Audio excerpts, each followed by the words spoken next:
Hindi kasi yung mga ilaw ko yan dilim. 500.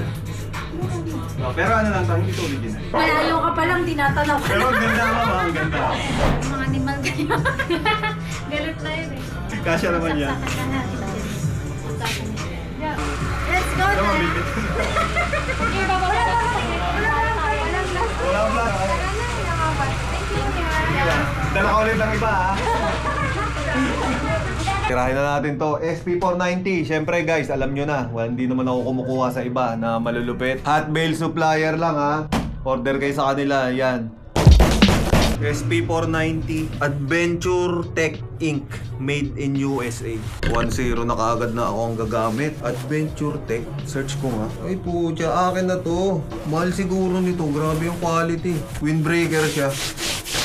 May hoodie. Yan yung brand niya guys. Adventure Tech. Oh, kamo ulit. Ito na naman po si SP490. Ay hindi, Mossy Oak. Pero parang real tree kasi yung mga camo niya guys. Branded din siguro to. Kulay black siya, tapos may mga camo siya sa paligid. Swerte nung dalawang bunot, medyo maliit lang sa akin. Alright, 2-0. No Fear. Ay hindi, kala ko No Fear eh. Parang yung logo ng No Fear. Brand niya Vantage. Uso to eh. Mabenta to sa shop. Mabenta to dito yung mga ganito. Hindi tumatagal to dito. Blade Collection. Si Sono yung brand. Sakto to dito, malamig sa amin. Ano bibili mo? Mukhang mauuna ka sa mga magaganda dito ah. Uy! Pucha, tignan mo to boss! Levi's! Ang parang dalawang jacket lang, bawi na yung bail ah. Kasi ang mahal nung sinerch ko na tong Adventure Tech na to. Ang bentahan niya, brand new 11,000. Yan yung Levi's oh. Kita ba ako sa salamin? Pucha, yan na nga sinasabi ko talaga si SP490 talaga eh. North Face guys. Levi's, Adventure Tech. Pambabae nga lang. Pero tangay na kahit na. North Face yan. May North Face siya dito.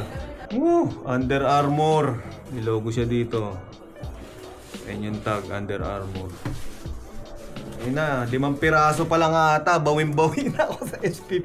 Magkano pa presyo nito? Mura lang to guys. 3.6 ata o 3.8. Mamaya, check ko. Ayan, Under Armour. Size 2XL. Medyo malaki siya. Nike. Dry fit, medium, Nike. May zipper. Ang ganda ng tela niya, yung parang stretchable. Puma. Ang ganda nito. Ayan yung tatak niya, Puma. Ay, may malaking Puma pa siya dyan. Ang laki Eco. May mga diamond siya dyan. Pang Y2K ito. Dub brand, weather gear.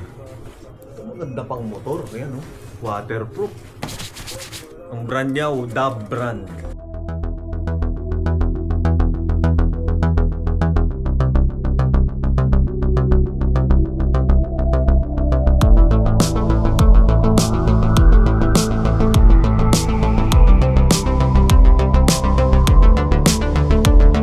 Hindi ko na natapos kagabi tong mga jacket. Ito yung iniwan ko. Ayan guys, tingnan nyo.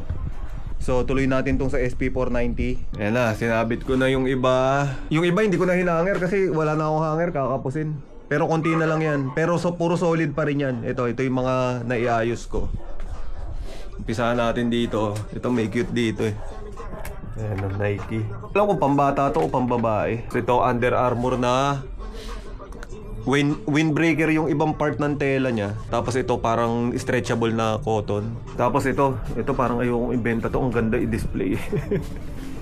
Lakas ng dating Ito leather. May mga patches siya dito. Brand niya Bushkeller Co. Sporting Goods. Indiana. Ayan, W. Parang carpet yung W niya. Dito may number. Leather yan guys leather. Sobrang bigat. Kasi ito yung likod niya. Napier. Sobrang bigat niya talaga. Pero ito hindi to leather. Tapos yung loob niya diamond stitch yung loob. Sobrang solid. Ito pinakamatindi. Ang brand niya ay ngayon lang ako nakakuha nito Adventure Tech.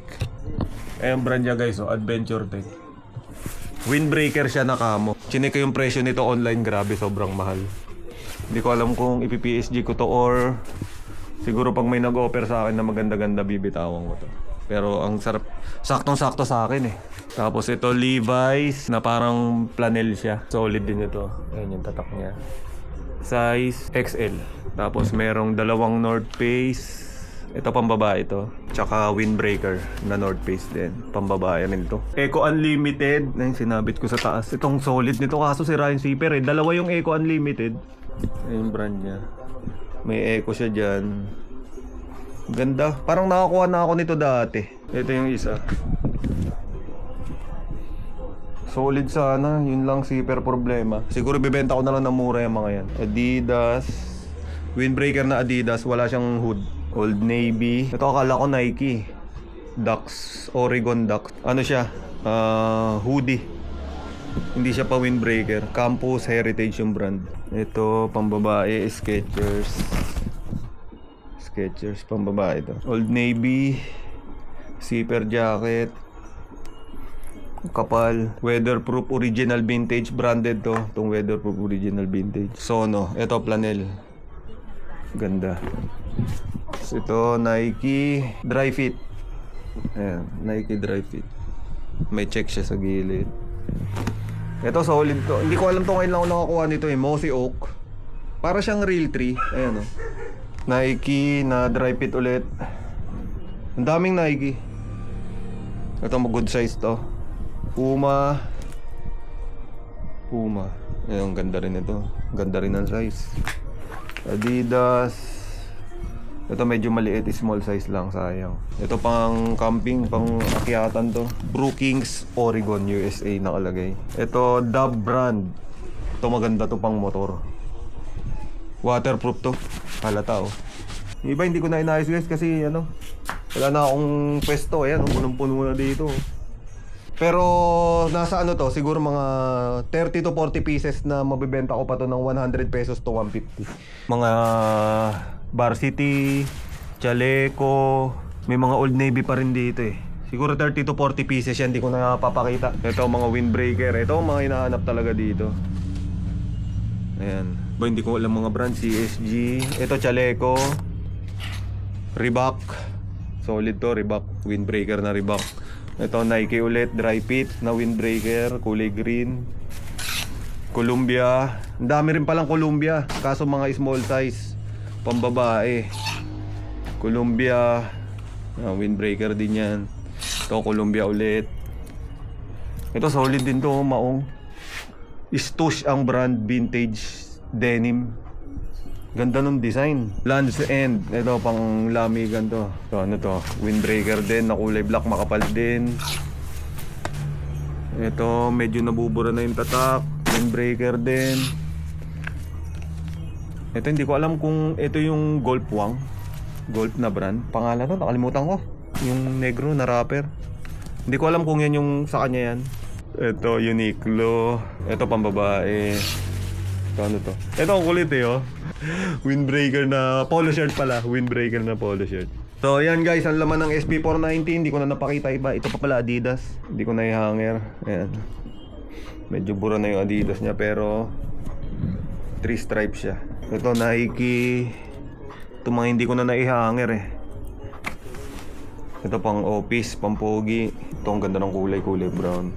Dami pa. Alam nyo naman na yan guys. Basta ano to, ang code nito SP490. Ang presyo nito ngayon ay 3,800 lang. So sa ilang piraso pa lang dito, bawin-bawi na ako. Kasi ang i-range ko dito sa mga branded ko ngayon medyo mataas, 450 to 500. Tapos yung mga sale, 100 to 150 pesos. Yung mga medyo normal na brand, mga Adidas, Nike, 250 to 300 pesos. So bawin-bawi talaga. Paldo dito guys, paldo. Dito pa lang oh. Ayan. Tsaka dito. So 3,800 yung price. Guys, kay Hot Bale Supplier pag bibili kayo ng ganitong bale, marami pa silang stock. Nagdi-deliver sila kahit saan. PM nyo na lang yung page nila, lalagay ko yung link dyan sa description. Dito ko natatapusin to guys kasi may unbox pa akong dalawa. Ayun oh, JP490 tsaka yung jacket A. Ay, hindi ko pa pala napapakita, solid nito. Pinrame ko yung binigay sa akin ng subscriber na nakalimutan ko na anong pangalan. Ayan, nilagay ko sa frame. Ang ganda. Yan yung niregalo sa akin ng subscriber na taga Batangas na banner. Nilagay ko siya sa frame. Nakalimutan ko na yung pangalan. Parang 20 subscriber pa lang ata ako nun. Ang dami ko rin palang bagong t-shirt oh.